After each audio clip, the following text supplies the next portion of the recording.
Okay, we're here. How you doing, everybody? Bruce here with Stock Markets with Bruce. Welcome. It's a Sunday show where I've just decided to go on the air without any fanfare, without any advanced warning, to catch unsuspecting YouTubers who have nothing better to do to catch me live. How you doing? It's Sunday, November the 22nd. Welcome to Stock Markets with Bruce for a live Sunday show. I thought I would talk today about a couple of things that are happening in the markets because that's what this channel is all about. And I put together some info here to kind of talk to you about what's been happening in the markets out there and what might be happening in the markets going forward. So we're going to see what happens with all of that. And while I do that, I'm playing right now with my big ass iPad, which I use as a fail-safe to tell me I'm on the air. I want to make sure I'm really here. Thank you, all of you who are following this channel, Stock Markets with Bruce. I really appreciate it. We love talking about what makes the market tick and how it works, and I like to do it in sort of a simple English kind of way. I try to explain to you what's happening in the markets in plain English rather than give you the gobbledygook that you guys are probably hearing too much of from all kinds of other sources out there where they're using lingo you can't understand, makes no sense whatsoever. If you're watching me live, say hi to me. Tell me where you're watching me from. What's your temperature today on this gorgeous Sunday afternoon, November the 22nd? I'm in Creston, British Columbia right now, where it is a beautiful, gorgeous sunny day. I've had to close the curtains in the front of the house here because we face south and the sunshine is pouring in. The sun doesn't get very high these days, so it just comes pouring in our living room windows, heats up the house, and it's too warm in the middle of February, November, heading for December. Lovely problem to have, and we're doing okay. We're going to hit about 40 today for the high. No wind, no clouds. Lovely. We love it. Stock markets. What's going on in the markets? Have you noticed they are hitting new all-time highs pretty consistently, especially the S&P 500. The NASDAQ had been hitting new highs. A couple of things have been going on. Well, more than a couple. A lot of things have been going on. Some of the uncertainty surrounding the markets has disappeared with the so-called election that was held on the 3rd of November for my friends in America. Even though I'm in Canada, we follow the American elections very closely. Not all the uncertainties are gone because of the shenanigans happening now during the non-transition that's going on, but that's neither here nor there. The market doesn't seem to really care too much about that. The market doesn't seem to really worry about the normal transition of power. It's kind of overlooking it. It has other things to worry about. Something called a virus is out there, a major pandemic, and the numbers out of the U.S. are very disturbing. We're now hitting about 200,000 cases a day. We're awful close to that official number. Any number over 1 is just too many, unfortunately, but 200,000 a day, scary stuff. The market has, in this past week, begun to really pay attention to this phenomenon. It's always known the pandemic is there, but it's been sloughing it off. Corporate America seems to have been able to just say, no big deal. We're working our way through it. It's going to be fine. But this past week, some weakness began to show in the market, and some concern began to show in the markets that maybe there's more to this than meets the eye, and maybe this pandemic is going to take a bigger bite out of the economy than we thought. By the way, I have a second channel called Traveling with Bruce here on YouTube. If you get a chance, check it out. I wear t-shirts. I have merchandise for it. We love talking about cruise ships and the travel business, which is one business that has been very, very heavily hit this year in 2020. The travel business and the cruise ship business has been decimated. The cruise lines are hanging on by a thread. It's not looking good. And they're all wondering, what's going to happen. A lot of people are asking me, Bruce, what's going to happen with these cruise lines? Are they going to be able to survive? Are they going to make it? And we're hearing more and more talk about more and more cruise lines having financial troubles. We've lost a few already. These are the smaller players, some from the UK. But now we're beginning to hear that there might be a U.S. cruise line in trouble. We're beginning to get possible hints there. money is running out. The CDC keeps extending the cruise shutdowns, and I think that the cruise lines would love to start cruising right away, but unfortunately, just yesterday, the CDC announced another warning to Americans not to sail on cruise ships. Avoid them at all costs, river cruises, regular cruises. But even with the warning, what I find amazing is that there is no shutdown and no sail order. There's still a lifting of the no sail order, even though the CDC is going to a fourth category warning to Americans to avoid all kinds of cruise ship traveling at all costs. But what can I say? It's what's happening. Again, if you're just joining me, it's Bruce here with Stock Markets with Bruce. We're going to talk a little about the markets today. And if you're watching me live for the first time, say hi. If you're watching me live for the 10th time, say hi again. Let me know where you're watching me from. I'll be more than happy to take any questions you have about the markets today. We went live today without any fanfare, without any warning. We're just going to be on here to shoot the breeze about the markets. I have some information here for you that you may want to consider. This market run might be coming a little bit to an end here for a while. Even though the overall bias is the markets to theoretically keep going higher, there might be some undercurrents of concern you may want to be watching out for. And I've got a few of those to talk to you about. But on the cruise side, the publicly traded cruise lines have been raising billions of dollars to survive. They've so far have found takers, which is surprising to me. They have found takers to raise cash on secured debt, which is not much of a reach. Now they've started raising cash by issuing stock, which is surprising, but at these lower levels, and they're now beginning to start raising cash from unsecured debt. There's now unsecured debt being issued by Carnival. The thought was they were going to raise about $1.4 billion of unsecured debt between the U.S. and Europe. They upped the number because of the demand for their junk bonds, because all bonds that Carnival issues, all bonds Norwegian issues, all the bonds that Royal Caribbean issues are junk bonds. And these bonds are now pushing 7.6% interest. And they've upped the take. They're going to now take $2 billion from investment entities, investors and hedge funds and everything else around the world to pad their bank account to try to survive a little bit longer with cash on hand by building it. And it sounds impressive. $2 billion sounds real impressive, but when you break it down and you realize that will be eaten up in 100 days, they will eat that money up in 100 days without any passengers on board. They're barely alive for another 3 months. These guys have got to raise almost $600 to $700 million a month to stay alive. Because when you're not bringing any cash in and you've got 100 plus ships at your disposal and you're keeping them floating, you are really asking for it. It's absolutely amazing. And I just wonder how this is going to go. But as like I say, at 7.6%, they can attract money. $2 billion of cash. This gives Carnival $4.5 billion of fresh cash in 6 weeks. That's how much they've raised. But in 6 weeks, they burned $1 billion of it. It's just, when I say it, I can't believe I'm saying it. It's so wacky. They burned $1 billion while they've raised $4.5 billion in 6 weeks. You tell me any other business that can get away with this. I don't know in historical terms this ever working before. I just do not understand how investors line up at the window to hand these guys cash when they burn it so fast. And I don't see Carnival being allowed to sail with their quote fleet. They have 9 cruise lines. These cruise lines are not in business for a long, long time. This week, Princess announced they're not sailing until March of 2021 at the earliest. Call America announced. Seabourn announced. Cunard has already announced it. That's another 4 or 5 months of no sailing. This is, remember, November. I'm talking about sailing in maybe April of 2021. That's $2.5 billion from now, $3 billion from now before they even think they might sail.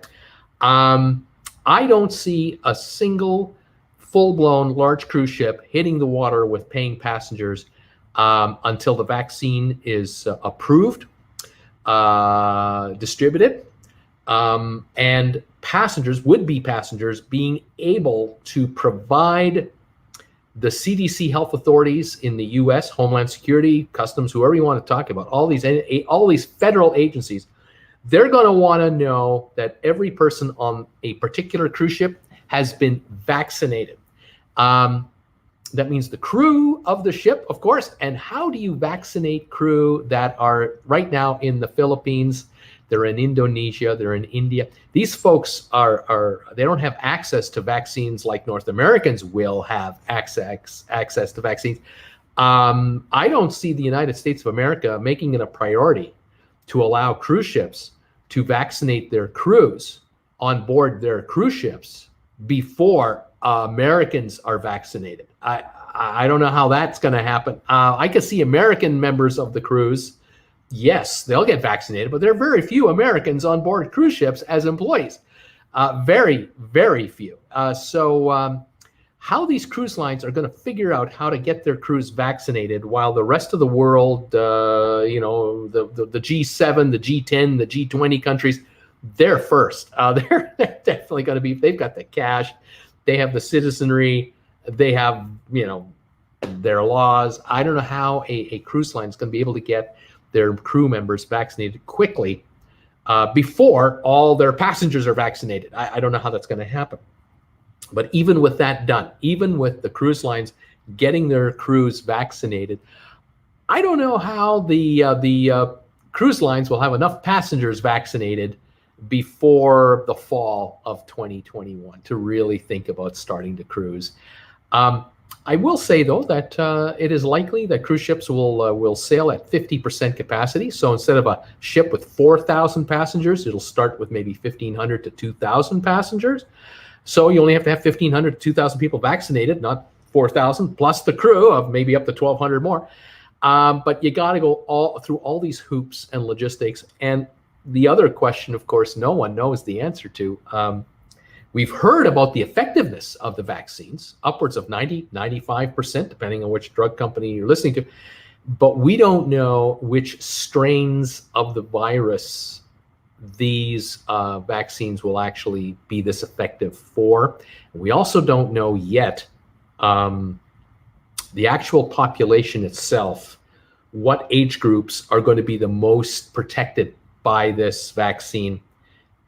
It could be that people 50 and over are maybe 50% protected, 75%. So far, the drug companies are insisting it's across the board. Everyone is up to 90 and 95%. We'll find out. If it becomes clear in the next 3 months that certain age groups have a higher protection with the vaccine versus other age groups, and if one of those age groups that is the lower protection is the older age group, that's bad news for the cruise business, because the cruise business counts on senior citizens to go cruising with the bucks. There are cruisers that are 25 to 45 years of age, lots of them, but those folks are bargain cruisers. They're the ones looking for the deals. They're the ones that Carnival goes after with the $500 for a 7-day cruise deal and the all-you-can-drink of alcohol package for $40 a day or $50 a day or whatever it is. These are the bargain basement sailors. Those folks don't make cruise lines a lot of money. As a matter of fact, Carnival has been bragging about the fact that they have unloaded 18 of their ships, most of which were their bargain basement ships, the ones that went out for the cheap rates, $349 for a 1-week cruise, or $299 for a 5-day cruise, or $199 for a 4-day cruise. These are the ships they've dumped off. What ships have they kept? The high-end ships, the ones with the nice balcony rooms, with the top dollar entertainment and the top dollar cabin rates.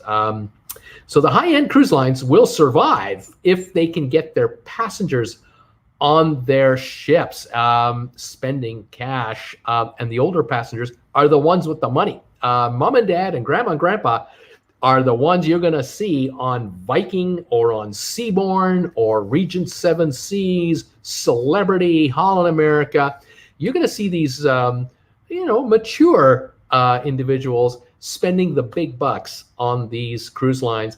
they're not interested in the $199 4-day special. They're looking for a 1-week cruise, a 10-day cruise, relax, and just be pampered. But if the vaccine is not effective enough for that age group, these cruise lines could be in major, major trouble. Don't want you to forget the river cruise lines in Europe. There are a couple of dozen of them over there. Many of the names you probably don't know. But there are a ton of river ships waiting on the Danube and the Rhine and other rivers in Europe to go back into business.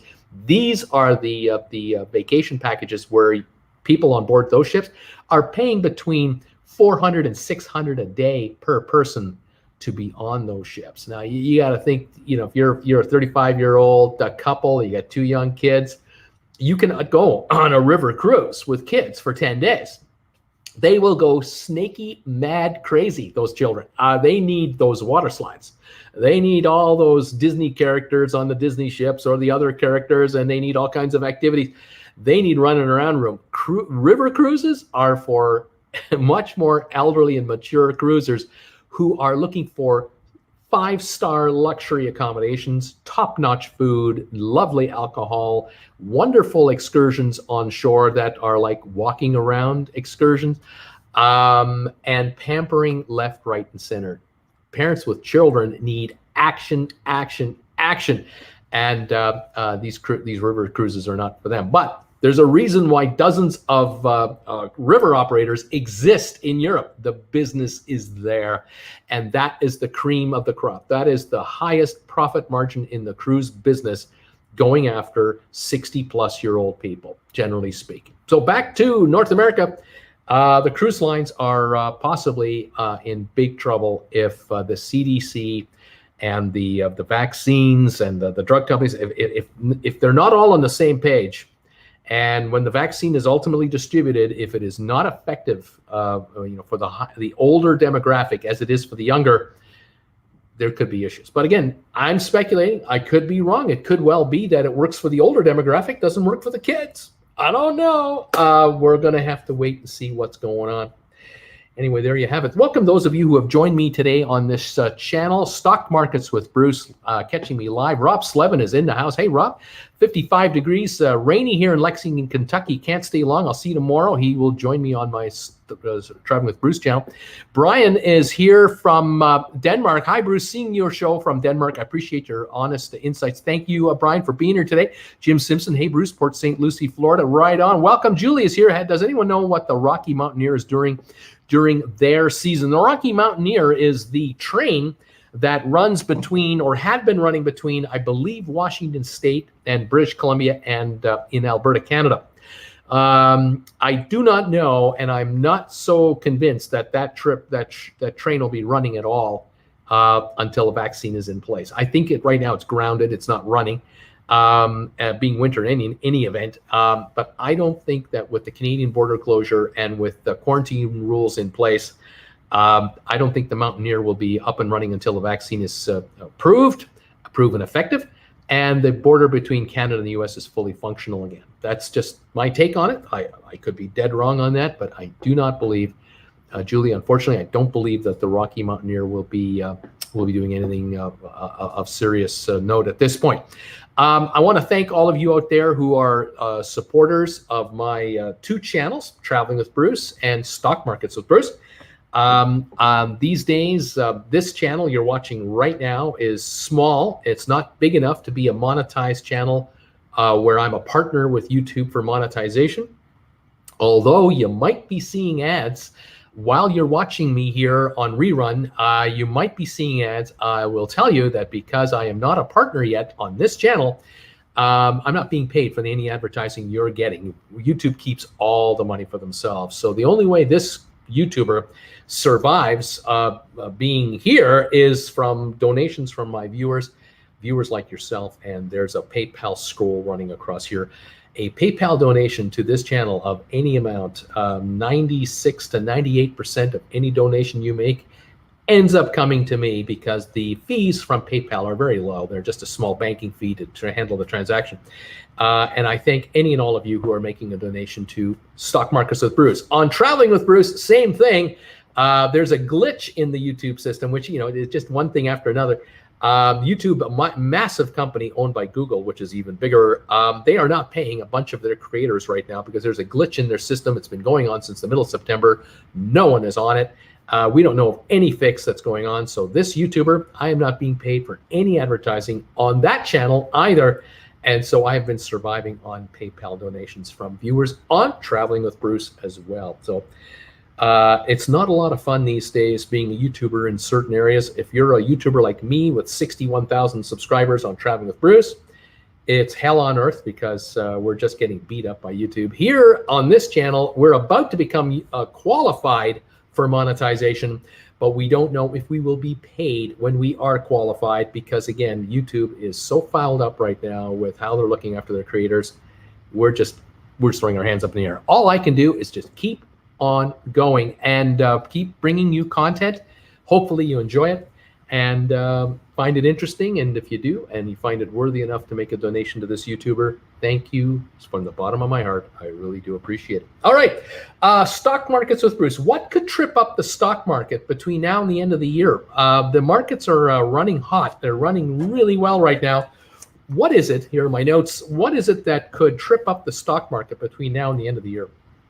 There are 4 things that I've come across that I want to explain to you in a plain English kind of way why the markets might have a bit of a tough time going forward now for the next, say, 5 or 6 weeks, right till the end of the year. Some people are thinking, well, he's going to talk about tax loss, tax time.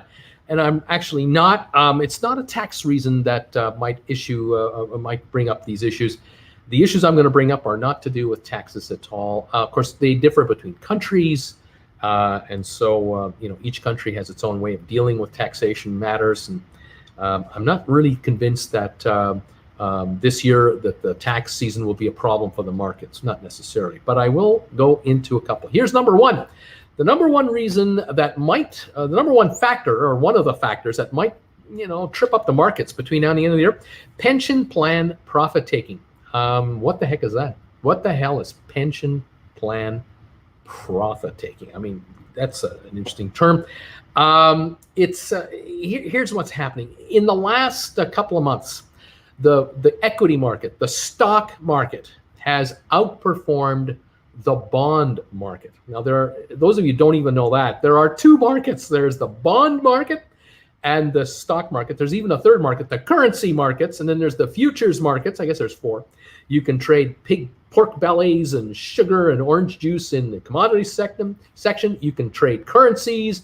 A lot of countries and major banks trade currencies all the time for international trade and so on, stabilization of economies. Then there's the bond market that buys and sells government bonds and corporate bonds. And then there's the equity market. That's the stock market where shares trade hands, shares of publicly traded companies. And I'm talking about why the equity market, the stock market, might be the one having a bit of an issue, because in the last couple of months, they've done really, really well compared to the bond market.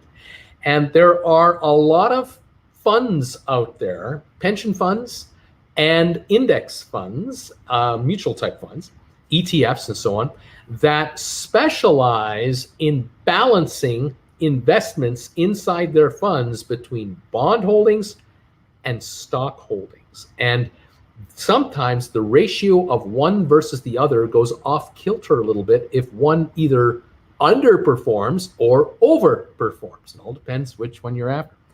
And in the last few months, the equity markets have done relatively well compared to the bond markets. Interest rates are low. How much lower can they go? Not that much lower. In Europe, they're in negative in many, many jurisdictions. They could go more negative, I suppose, but they are negative. In North America, a 10-year U.S. bond has been paying between 0.8 and 1% for the last little while.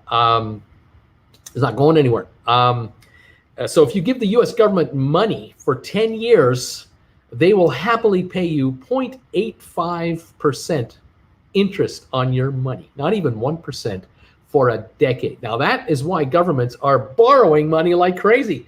It's free. The inflation rate is higher than 0.85%. And so governments around the world, not just US governments, governments around the world are issuing debt at these bargain basement low interest rates because they know anyone who buys these bonds is a loser. Why are they a loser?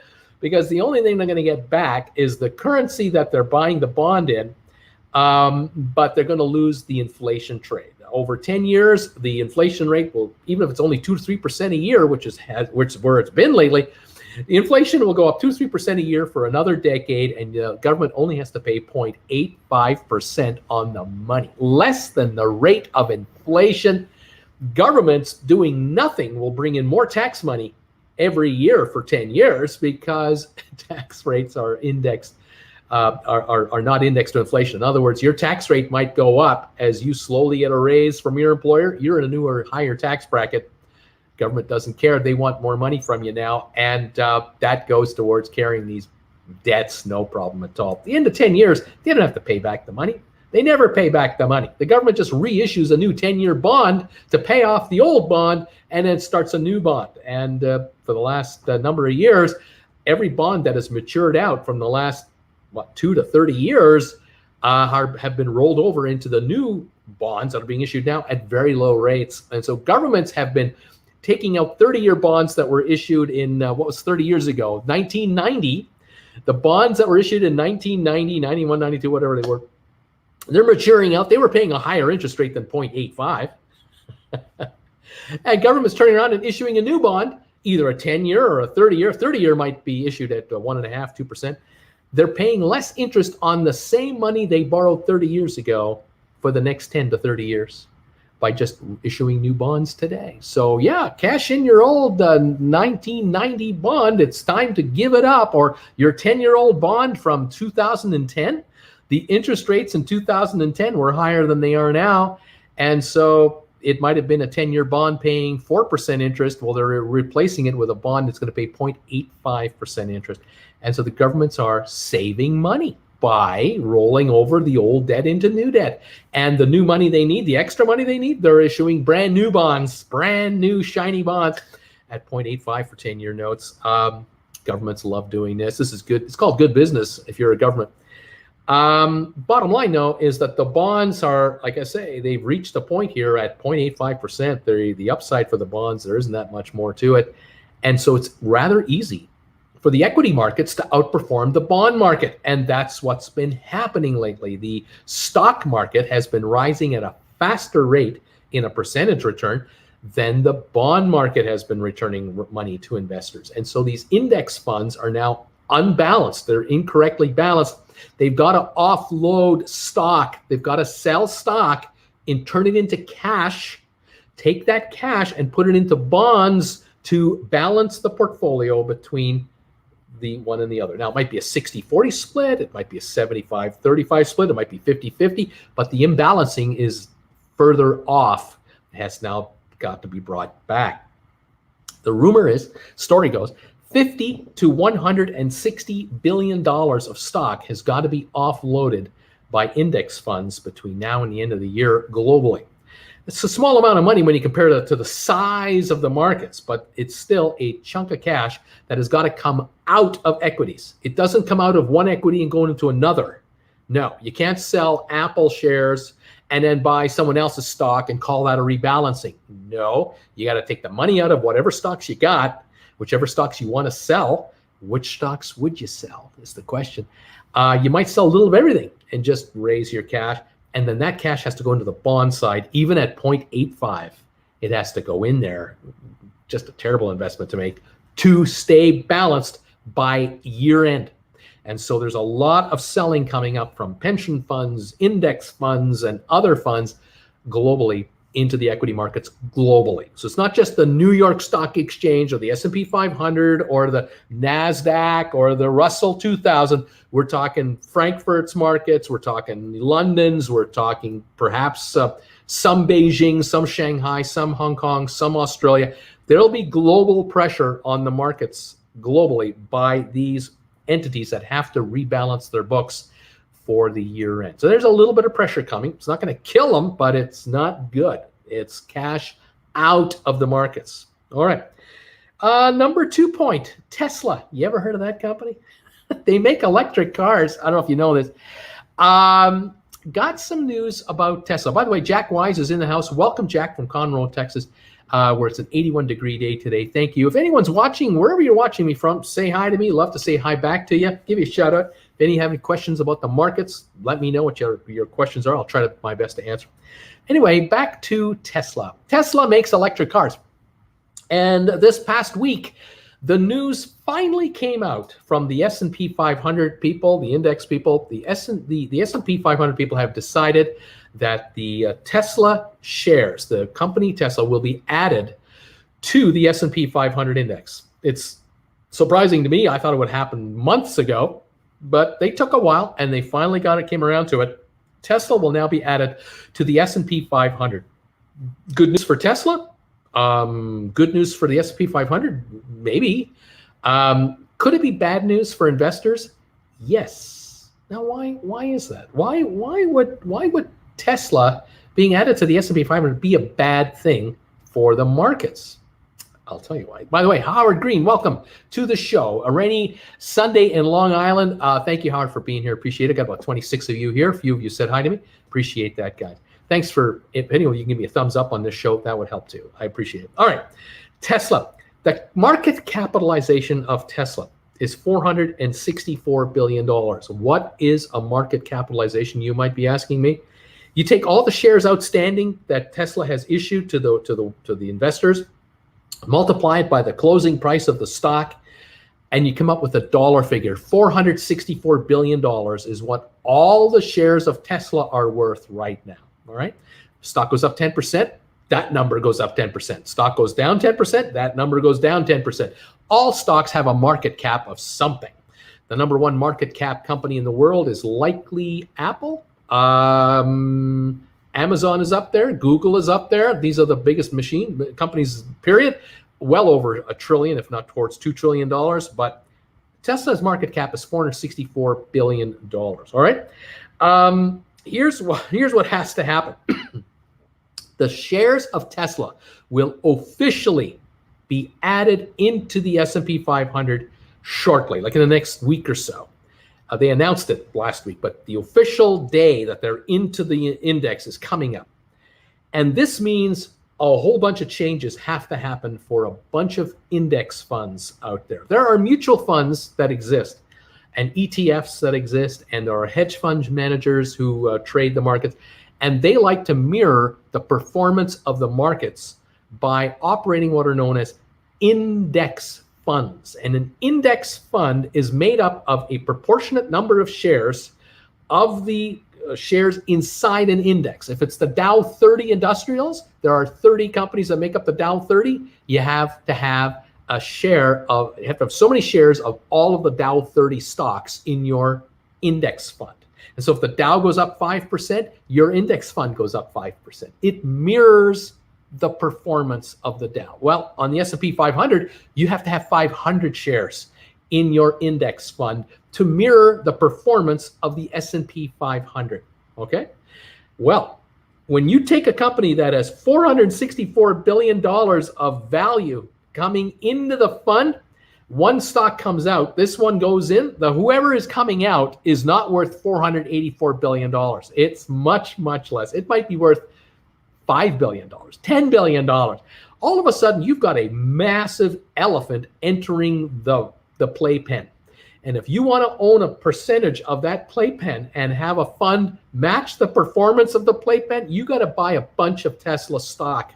You have got to dump off shares of the other 499 companies you've got. You've got to lessen the shares you have of the 499 other companies to increase the investment to match the proportional size of Tesla inside the S&P 500 index. It is a huge, huge undertaking. We are talking about between 55 and $75 billion of selling of these 499 companies. Now, some of those companies are Apple, some are Google, there's Amazon, there's Netflix, all the biggies are there, the IBMs of the world. I mean, S&P 500, we're talking the big 500 companies. But the bottom 100 of these companies, they're not apples. There's only so many apples. As a matter of fact, there's only one apple. But the bottom 100, 200 S&P 500s, or even the bottom 400 of the S&P 500s only make up about 20% of the value of the entire index. A whole bunch of those have to be sold off. There's selling pressure coming on 499 stocks that make up the S&P 500. And there's buying pressure coming into one stock, Tesla. They got to sell these to buy the Tesla so that these index funds have an equilibrium and that their performance going forward matches the performance of the index. And they don't have a year to do it. They don't have like, oh, we can adjust our portfolio over the next 52 weeks. No, they got like 1 week to do it, 1 day to do it, because one day the Tesla isn't in the 500 index. The next day it is in the 500 index. And any changes to the 500 index, these funds have to reflect it. That's part of their mandate. There is going to be unbearable and heavy pressure on all of these stocks instantly the minute this happens. This is coming up at any moment. This should be interesting to watch. On top of the fixed the stock bond mixes that have to be done, 50 to 160 billion of activity. Now there's 75 billion more activity, and there's volatility coming to the market in a very short term, but it's coming, and this might upset the apple cart with a few folks out there.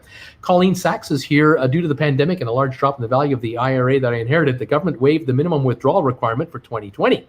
Fingers crossed it gets back up there in 2021. Good point. Jiminy Cricketer, since the early 80s, bonds have outperformed stocks. The capital appreciation has been excellent. And then Larry, hello, Bruce. 75 degrees, very sunny in Apple Valley, California. Larry Lewis, welcome to the channel. Welcome to my show today.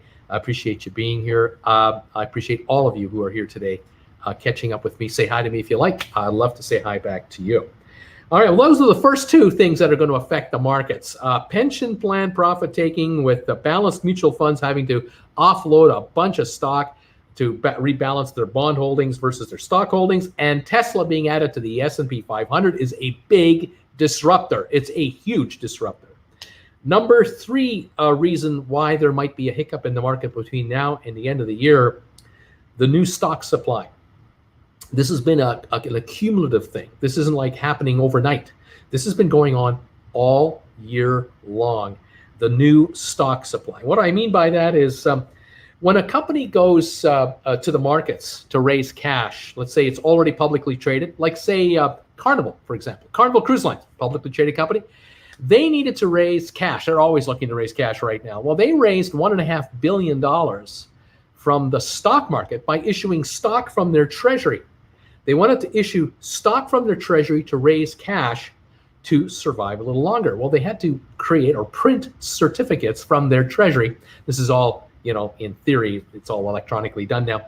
They went to the brokerage community and said, we want to raise a bunch of cash. We're willing to sell 100 million shares at $15 a share into the market. And that'll raise $1.5 billion. And the brokerage firms, or about 20 of them, signed up and said, okay, well, we'll be partners in that. They were all getting paid a commission to do it. It's about 1% commission. And they went to their mutual fund partners, index fund, hedge funds, and other investment entities globally, and they put together buyers of 100 million shares of Carnival at around $15 to $15.50 a share. Might have been a bit over $15 because that covered the cost of doing the deal, the legals and the commissions and so on. But Carnival, at the end of the day, got $1.5 billion of fresh cash in their hands. They're going, this is great. The stock market now has 100 million more shares in the market that they can trade as well. In other words, the stock market has just become diluted. There are more pieces of paper flying around than there were yesterday. And the more pieces of paper flying around means that there's a larger supply of stock. And if there's a bit of a pullback in demand for stock, you have an oversupply. And if there's an oversupply of anything, that means you have more sellers than buyers. Guess what happens to prices? When more people want to sell a house than people want to buy a house, housing prices go down. More people want to sell a car than buy a car, car prices go down. In the used market, of course, if there are very few buyers going into the new car market, guess what car dealers do? They have sales. They have zero interest deals, 7 years, no interest, no down payment. We'll pay your first month. That's right. Oversupply of anything causes prices to drop. Go to your local grocery store and you see apples for sale at 99 cents a pound instead of 250 a pound, why would that be? Because the apples are getting ripe. They got to go. Got to get them out of that fruit stand, get them out of that fruit department. So drop them to 99 cents and unload them. So it's a deal for someone who wants to make an apple pie today, but it's not a deal if you want to make an apple pie in a week from now. You're not going to buy those apples unless you need them this second. And so that's why the lower the price, the more people are motivated to buy. And that's what happens from time to time. Emma's here. Hi, Emma. I have no idea what you're talking about, but I just want to say hi. Hi, Emma. Sometimes I have no idea what I'm talking about, but it's great to see you. Public companies have been going to the markets all year because of the pandemic. The pandemic has forced airlines, hotel companies, cruise lines, car rental firms, department stores, landlords, factories around the world. They're not doing the business that they're usually used to doing, and they're cash poor. Because sales are down, revenues are off. They need to raise cash to kind of stick around. Now, cruise lines need to raise money to stay alive because they're trying to keep their ships floating in the water with a minimal staff, but they still got to make payments. They've still got the insurance to pay. They still got legals to deal with. They still have a marketing department, but they have no one sailing on the ships spending money. So they need cash in to stick around. They're issuing stock to raise cash. More corporations have raised cash this year than in past years. It's a huge amount of money. They have tapped the markets for billions of dollars in 2020. There are also new, what we call IPOs, initial public offerings. In other words, companies have gone public that used to be private. Private companies have gone public. And how do you go public? You issue stock to the public. You sell stock. You sell a part of yourself to the market to investors. And now your shares publicly trade. Now, there are companies that have gone public that have only issued maybe 15% of their entire value to the public. 85% ownership of the company is still with the founders of the corporation and major backers of the private company. But only 15% of that company that ultimately went public, only 15% of that company trades in the open markets. But there have been companies out there who have raised billions of dollars going public because the brokerage firms are saying, hey, you've got a nice little company there. You're generating, $1 billion a year in sales. Your upside looks really good. You're in the software business or whatever you're in.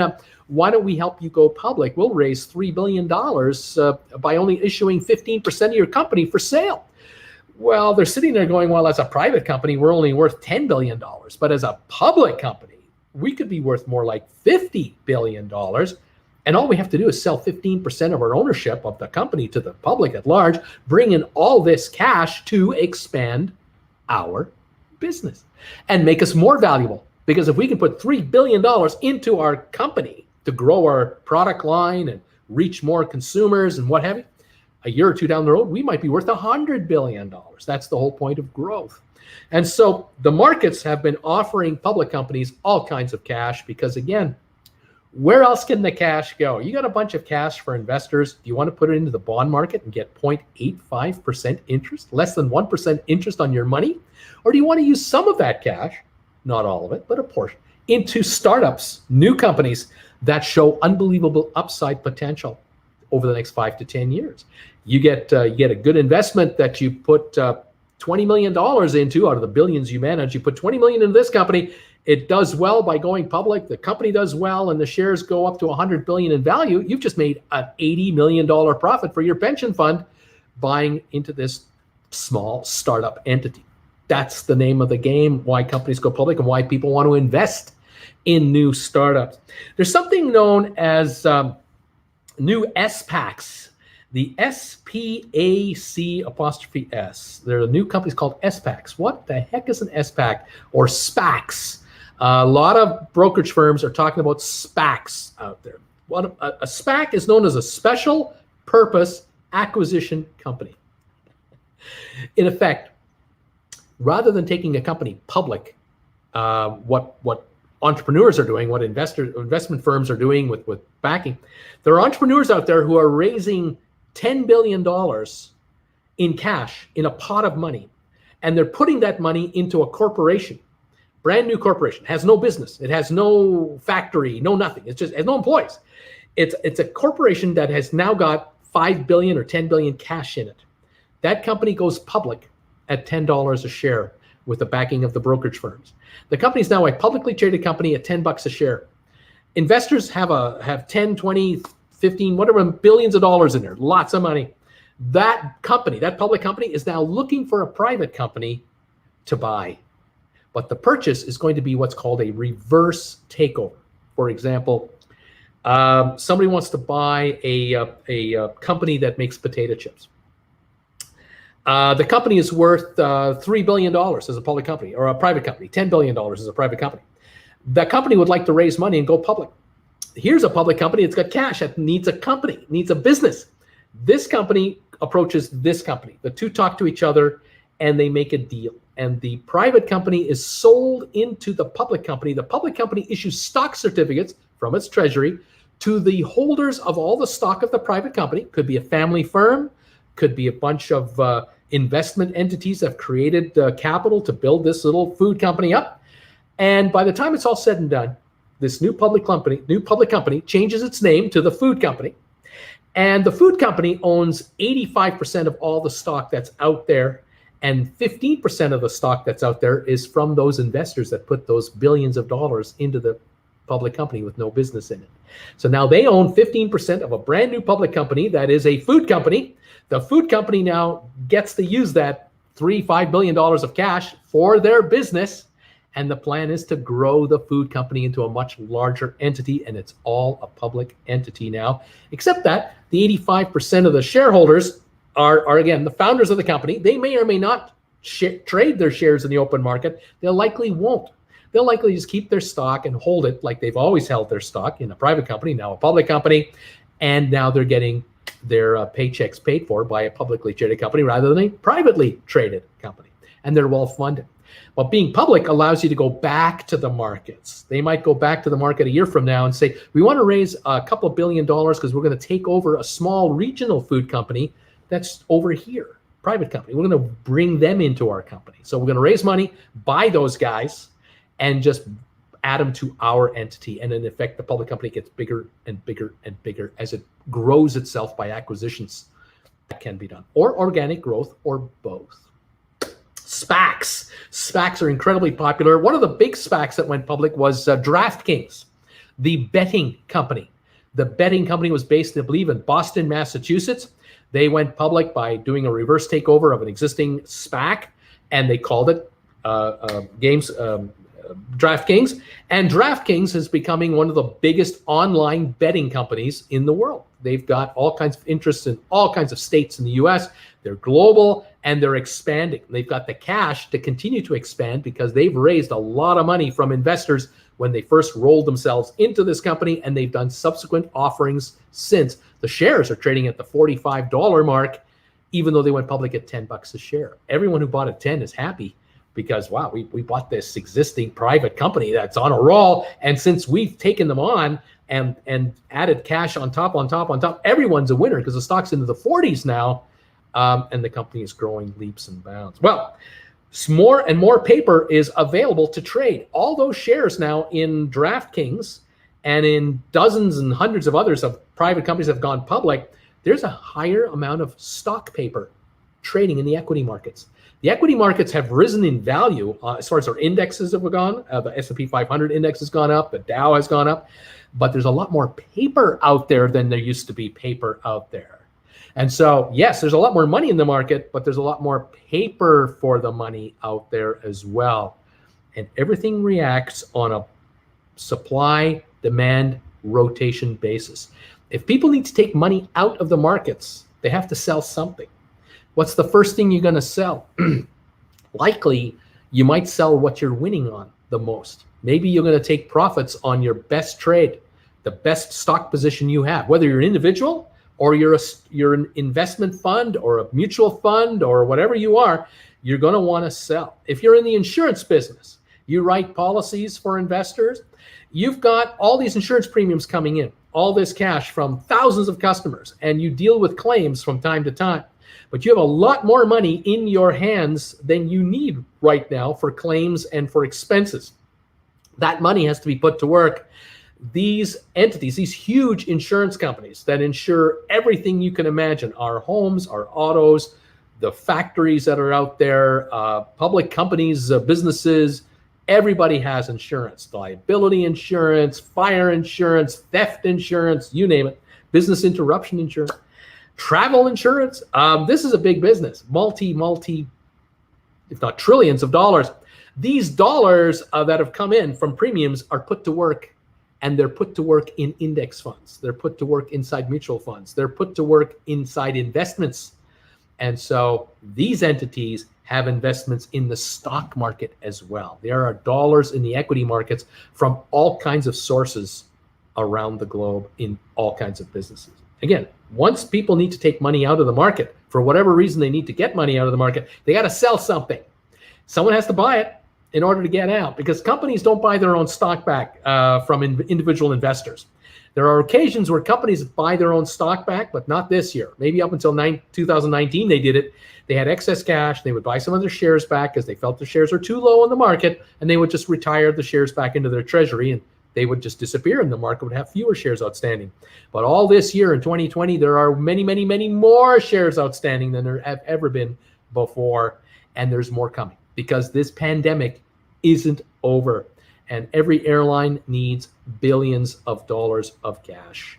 Cruise lines need billions more. And just multiply this by hundreds of companies out there. We're talking hundreds of billions of cash needed from different spots. And the equity market is definitely a place that companies have gone to raise money. Whether they're brand new or existing, there's a lot of demand for cash, and there's a lot of paper coming. The question is will there be a short-term oversupply of paper at any time in the next 6 to 8 months or a year? Will the point come where there's just too much paper out there looking for cash and just not enough cash to satisfy the paper? If that's the case, prices go down.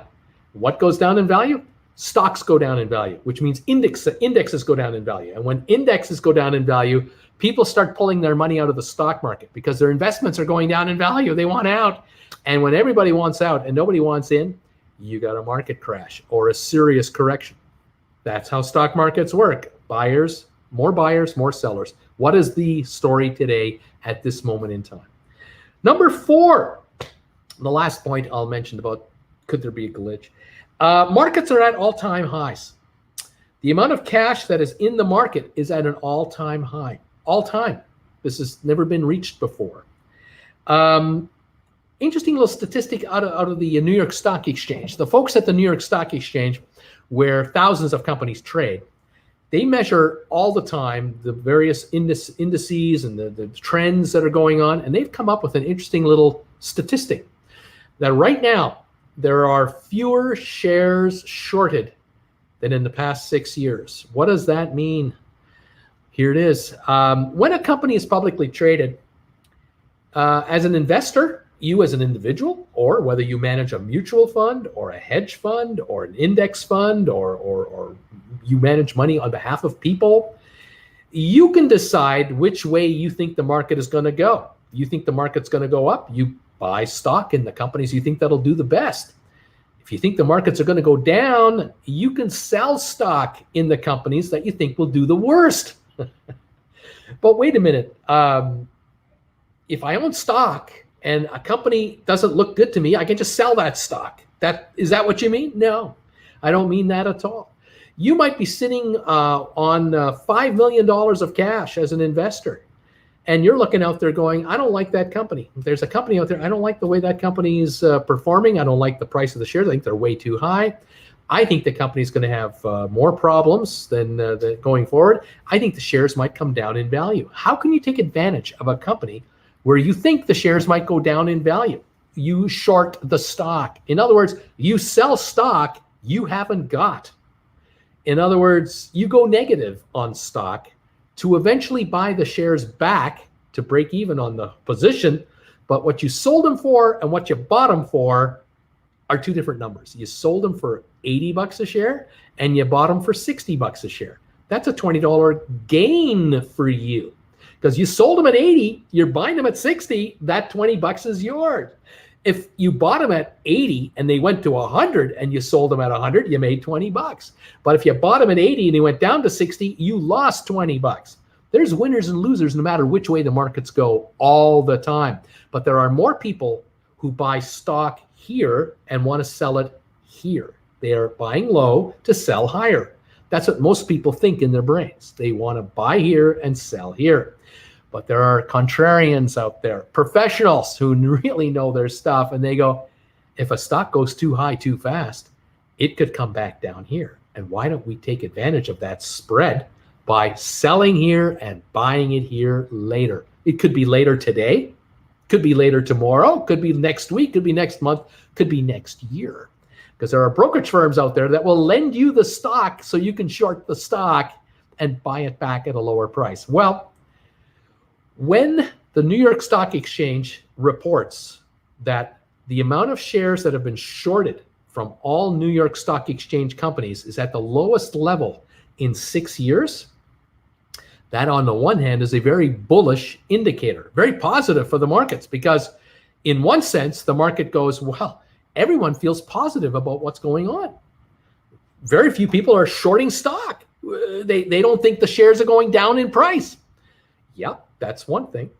On the other hand, if it was the reverse, if the short interest was at the highest level that it's ever been at, that could be positive for the market. Now, how can that be positive for the market? The reason is all people who are short stock eventually have to buy it back. If you're short 1,000 shares of stock in a company, you got to buy 1,000 shares eventually to flatten out your position. You haven't made a dime as long as you're short. It doesn't matter if the stock was sold at 80 and it's trading at 60. You're not up anything until you buy the stock back and lock in that gain. Right now, you're short 1,000 shares. You haven't bought them back. You've only got a position. You haven't got a profit position, just a position.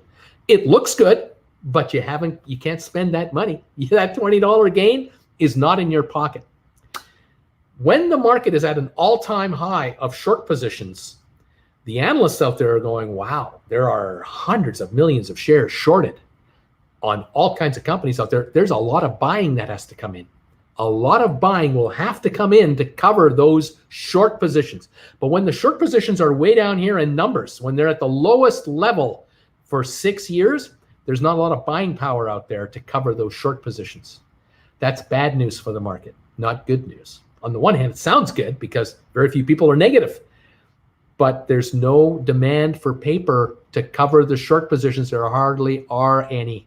That's bad news. And so if the markets begin to falter, there's no one to buy that paper at a profit. There aren't any shorters. This is something the experts watch very closely, and they monitor this by 1/10 of a percentage point, 1/100th of a percentage point. This is an index or a ratio that they keep a real sharp eye on, and it's alarming how few shares are shorted versus the height of the market. As high as the markets are, you would think there'd be a lot of shares shorted. People would be thinking, the market's about to crash. No, the market's at high numbers. What's the competition for the market? Bonds.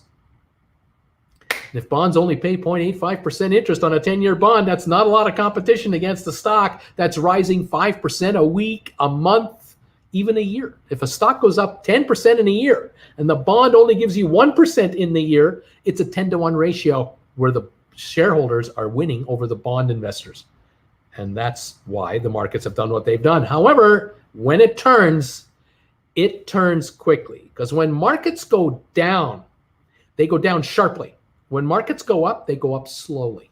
They go up little increments at a time.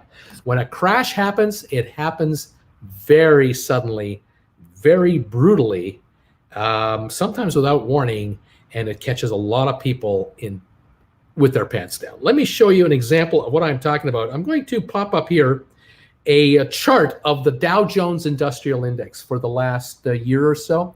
This is the Dow Jones Industrial. Now, right over here, right over there, that point there, that level up there, that plateau there, that is early this year. That is November, December, and January a year ago.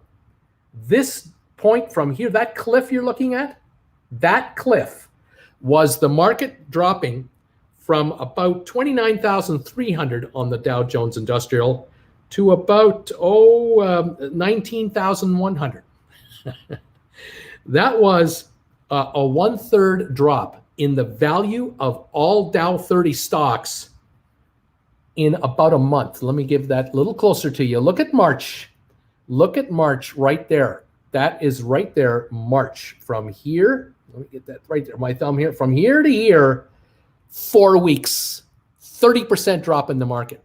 But look at the recovery from the low end up to about here, and then from here all the way along. That has taken 9 months to bring it back. The stock market took 9 months to get back its losses when it took only a month to lose it all. That's a 9-to-1 ratio. This is why short sellers exist. This is why individuals and mutual funds and hedge funds and other funds specialize in shorting stock. They pick their spots and they short the particular company they think is overpriced, and they wait for these kinds of events where a stock's trickling along and then takes a hit, and they buy the stock back at the low and they cash in 35% in a week or 2 or 3 and say, thank you very much. That was a lovely trade. And now people have to, trying to buy in to get the recovery. The recovery could take 9 months, a year, or never, because sometimes companies do this and never come back. Hertz Rent-A-Car is a classic example of a company shares that dropped and have not come back to the old days from 2 years ago. The shares are still in the $1.50 something range. They're not coming back. This is where markets right now are at new highs. More money is in the market right now than ever before. Where can additional money come from? I don't know. It's all in. All the money is in that is available to go in at this point. The big vaccine news this past week. You may have noticed 2 weeks ago, Pfizer came out on Monday morning and said, we have a vaccine that is 90% effective. And the stock market had a wonderful run with it. The market did very, very well with a big run. Last Monday, Moderna came out with their news.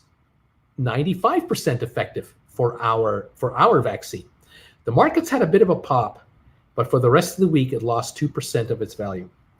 And there's a sign of trouble for those who are long the market. If you're long the market, you own stock and they're hoping it'll go higher. For those who are long, they saw a 2 percentage point drop off all the rest of the week in the markets. And that is on top of 2 solid weeks of great vaccine news. And the markets are out of gas. And now, between now and the end of the year, we have up to 160 billion of selling coming in because of funds having to equalize their portfolios. They've got to get that much money out of the market. And we have Tesla coming into the S&P 500, another up to 75 billion more of selling. We have got, in effect, 200 billion plus of maneuvers coming out, where a bunch of that money will come out of the market and stay out of the equity market. Can the equity market withstand all of that in the next 5 weeks? Because it's the end of the year, and mutual fund managers, pension fund managers, hedge fund managers get paid bonus money on their performances based on the gains that they've made for the year at the end of the year. And if you're a hedge fund manager and right now you're looking at your fund that you're managing, a $20 billion fund, it's up 10% in value. It's up $2 billion for 2020. You want to keep that locked in. You want to lock that gain in and hold it. You don't want to be risking a loss in the last 5 weeks of the year where you give it all back. You want to lock in that gain. So at the end of the year, you might get a bonus of 1% of the gain that you made, the fund. You and your team of employees might be entitled to 2 or 3 or 5% of the profits gained by these funds. There are trillions of dollars of money out there and hundreds of billions of dollars of money out there that are going to be paid out in bonuses at the end of the year. And there are a lot of managers out there that are going, it's the 21st of November. We got about 40 days to go. I'd really like to lock in my gains right now and just sort of lay low the rest of the year, because the last week we lost 2%. We got selling pressure coming up here. Do I really want to be pursuing gains now? I've got my gains. Whatever gains I got, they're here. Shouldn't I lock in my gains and sit tight, take my bonus at the end of the year, and see where we go first week of January? A lot of managers are asking the same question. As each day goes by now, to the end of this month, November, 9 days to go. And then December, remember, there's a lot of holidays in December that reduce the number of trading days. We're getting into the last 25, 30 trading days of the year here where a lot of managers are going to be wondering, maybe I should be taking my money off the table and lock it in and take my bonuses and let's see what happens, because this pandemic thing keeps coming back to the front of my view of the markets. This pandemic thing won't go away. 200,000 cases a day. What if we hit 300,000 cases a day? What if instead of 1,000 Americans dying a day, we have 3,000 dying a day, 4,000 dying a day? Now what? This is going to stop everything. What if states go into lockdown, or cities, counties, communities? What if people just don't leave their house? They don't care what the government says. I'm not going to work. I'm going to work from my home and I'm not leaving the house. I'm ordering my groceries in by delivery. I'm not going to get my groceries. I'm not going to travel at Christmas time. I'm not going to do this. I'm not going to do that. This is bad for the economy. Some parts of the economy are doing great. Some parts of the economy are doing badly. And the pressure on the markets increases because people need cash to pay bills on. And what can be sold quickly? You can always sell a couple of shares of Apple. You can always sell a couple of shares of Royal Caribbean. You can always sell shares in publicly traded companies very quickly from the comfort of your home using your phone or your computer and have everything electronically transferred. You don't have to leave your house to trade the stock market anymore. And a lot of folks have had a good 9 months lately. They had a bad first 3 months of the year, but the last 9 months have been improving. But there's a lot of folks who have perhaps money issues they have to worry about come the end of the year. This is where the markets could be tripped up and we might have a bit of a correction on our hands going forward. We may have a good 3 months in the new year, but we may have a bad 6 weeks at the end of the year. I don't know. We'll see what it is. These are 4 things to think about, and these 4 things have a lot inside them to also think about. It's a very complicated situation. The markets just don't trade up or down on one little factor. There are many factors that go into the markets. I've tried to raise a bunch of them for you today as plainly as humanly possible. I hope you were able to understand most of what I said and I haven't confused most of you. I want to thank you for being here. A few more comments have come in here. Let's see here. Julie, Emma Cruz says, it's worth gaining knowledge in this part of the economy. I did my MBA as a 50-year-old, and I kicked myself for avoiding the stock market for so long. Tom Henry says, hi, everybody. Beware to anyone visiting Sylvan. Pickpockets are running rampant in this town. Watch out, MG Toe. Alex, some insurance companies also invest in real estate, like apartment buildings. They just use the cash from the rents instead of selling anything. That is true. They'll also borrow against those assets. That's true. Tom Henry, CDC is crazy. How can I avoid a cruise when none are actually going? Most like advice to avoid watch black and white TV. We just found that are dangerous. Dan Massey, hello, Bruce, and good afternoon. Hi, Dan. Hi, Tom. Hi, everybody. Alex. Tom Henry, CDC must have shorted the cruise line stocks last week, hence the silly announcement yesterday. Insider trading alert. Carol Nichols, I learn a lot every time I watch your show. Thank you so much. Thank you, Carol. Who decides who will be in the Dow? There's a committee for that. David, Carol, Dow Jones Inc. decides. It's true. SLGC Mets. Hi there, Bruce. Hello, Sharon. How you doing? Welcome to the channel here today, Stock Markets with Bruce. Those of you who've been here for the last hour, I hope you've enjoyed the show. Keep an eye on the markets. We'll see what happens. Some shares will go up, some will go down. But if more go down than go up, we have a down market. Will we have a down market for between now and the end of the year?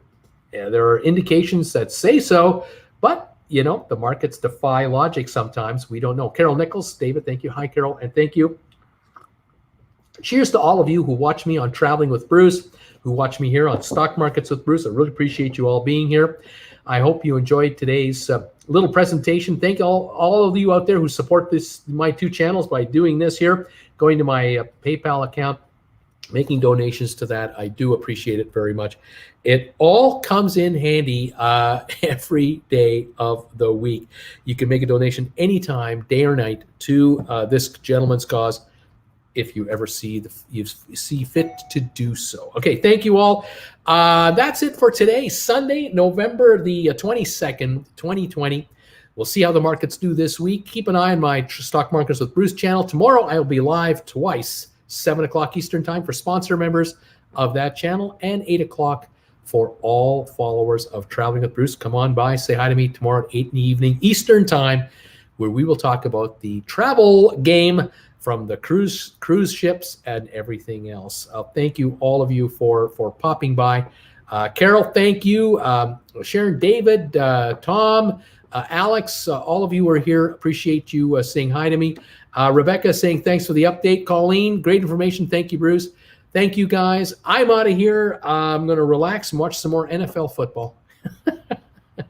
And get ready for tomorrow's shows. A couple live shows and some other work to do. Never a dull moment for this YouTuber. Okay, everybody. Cheers to all of you. We'll see you next time. Stay warm, stay safe, stay healthy, and make sure to social distance. Bye for now.